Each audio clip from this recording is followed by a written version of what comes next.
c'est l'heure du journal de la santé avec Guillaume Janton. Et à la une ce matin, le Sénat demande l'interdiction des cabines à UV, une petite fille sauvée par une opération d'un nouveau type en Chine, et enfin le droit à la santé des détenus ne serait pas respecté en prison.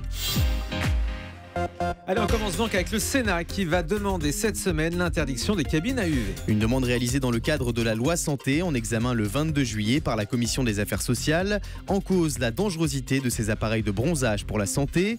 Les cabines à UV sont déjà interdites dans plusieurs pays comme le Brésil ou l'Australie. Le point sur les dangers des machines de bronzage avec le docteur Sulimovic, président du syndicat national des dermatologues. On sait que les cabines à UV sont source de cancer de la peau.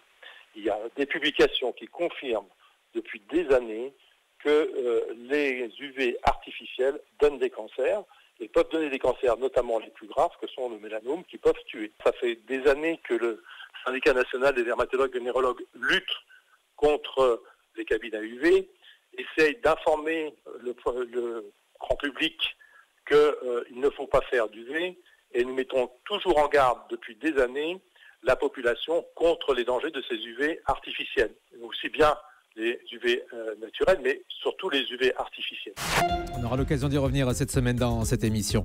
En Chine, un bébé mal formé sauvé par un nouveau type d'opération. Cette petite fille de 3 ans nommée Han Han est atteinte d'une maladie rare, l'hydrocéphalie. Elle présentait un crâne 4 fois plus gros que la normale à cause de fluides qui occupent 85% de sa tête. Elle a été sauvée grâce à une opération pionnière en son genre, la pose d'un crâne en titane imprimé en 3D.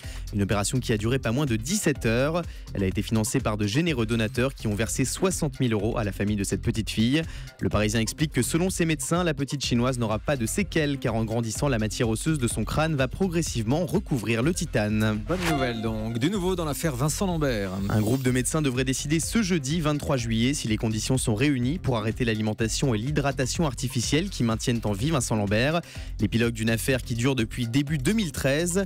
Vincent Lambert est tétraplégique et dans un état végétatif depuis 7 ans suite à un accident de voiture. Sa famille, quant à elle, se déchire sur son sort.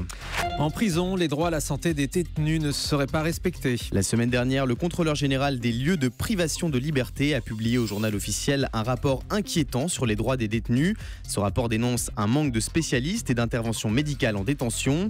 L'OIP, l'Observatoire international des prisons, salue ce rapport, mais son coordinateur explique, je cite, qu'il n'apporte rien de nouveau et que dans les faits, la loi du 19 janvier 1994 relative à la santé publique n'est pas toujours respectée. Les étudiants en ostéopathie pourraient être contraints de changer d'établissement pour faire valoir leur diplôme. Et cela fait suite à la réforme des écoles d'ostéopathie actée ce mois-ci.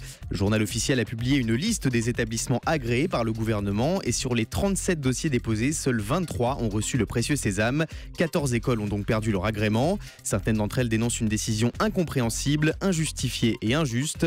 Et elles promettent à leurs étudiants de faire tout le nécessaire pour que leur diplôme soit valable. On a eu beaucoup d'appels, plusieurs appels en tout cas, dans le coin des râleurs au 3921 pour nous signaler effectivement ce point.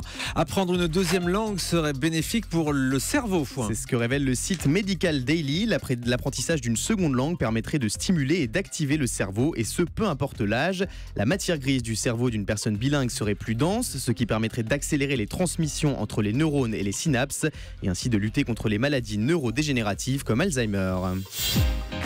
Et on termine avec le number of the day. Yes, the number of the day. Das chiffre, non, j'y suis en allemand, j'arrive pas. 27 kilos. C'était bien tenté, Guillaume. Vous n'avez pas fait allemand élevé, hein, non, je suis né en Allemagne pourtant, mais j'ai oublié. Bref, tout le monde s'en fout. 27 kilos, c'est le poids que vous pouvez faire subir à votre colonne vertébrale si vous baissez la tête pour regarder votre téléphone portable, ce qui pourrait détériorer vos muscles du dos et du cou, selon des chercheurs new-yorkais. La solution, garder la tête droite et baisser les yeux lorsqu'on regarde ses mails, SMS et autres messages sur son smartphone. Il faut mettre son smartphone face à soi et non pas en dessous, puisque sinon ça... Voilà, le poids de la tête en fait est décuplé quand on la baisse pour regarder son smartphone. 27 kilos. Vous faites ça, vous, Martine ? Parlez devant votre J'ai pas micro. l'impression d'avoir 27 kilos sur les épaules quand je le fais. La tête pèse 4 à 5 kilos, mais cette étude explique qu'en fait le poids est augmenté lorsqu'on baisse la tête avec le poids du corps, etc. Très bien. Bon, de toute manière, on sait qu'il y a de nombreuses études qui déconseillent le portable, aussi pour les doigts, hein, la fameuse maladie du pouce, à force d'envoyer des textos, tout ça.